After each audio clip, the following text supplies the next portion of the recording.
Hi everybody, Kyle Austin, MLive.com here at Madison Square Garden after Michigan State's 63-60 win over Wisconsin. Here with my three takeaways.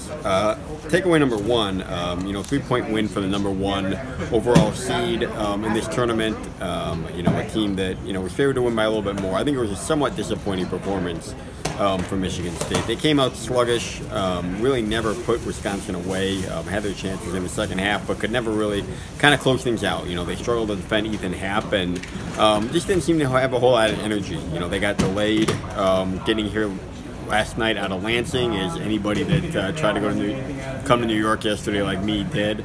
So they had some weird travel plans. They're playing the early game, playing Wisconsin for the second time in 5 days, which I think works against the better team. So they got a pretty good scare here. A 3-point game until the last possession, until Brad Davison missed a three-pointer at the buzzer.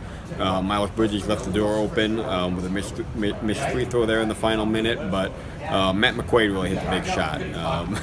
Joking afterwards, they call him Big Shot Quado. I hadn't hit a whole lot of big shots, but I guess today he lived up to that nickname for Michigan State. So he hit that with about 1:30 left, and that really closed it out here and allowed Michigan State to advance.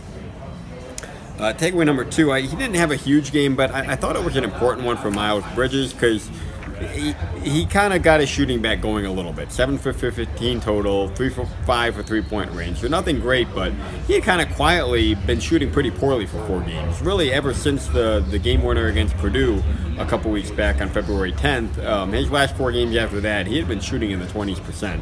And really his worst when it was at Wisconsin. I think he was 3 for 15 from the field. So it kind of been a little bit, kind of under the radar issue, I think, for this team coming in, is that Miles Bridges had been shooting as poor as he had coming into the most important stretch of the season. But he hit a couple big shots early. I think he fell into his rhythm.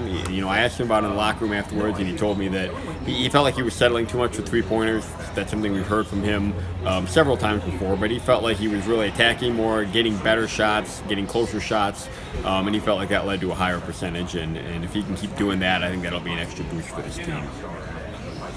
And then, looking ahead for this team, the third takeaway, Michigan and Nebraska are playing right now. I think either one of those would be a tough matchup for Michigan State, but certainly if they can play Michigan, that would be incredibly meaningful for them.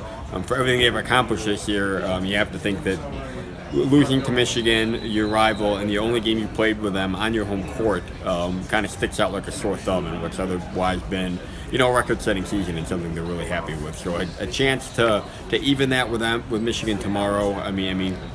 Players are pretty guarded now because the matchup's not set, but you have to think that would be incredibly meaningful for them to be able to just have that chance and to not have, however the season ends, if they don't get to play Michigan, then you didn't beat Michigan. And for everything else you did, which is probably more meaningful, that would still be, a pretty significant negative for this team. So I think just getting that chance tomorrow to even that season series for them would be something they would really look forward to.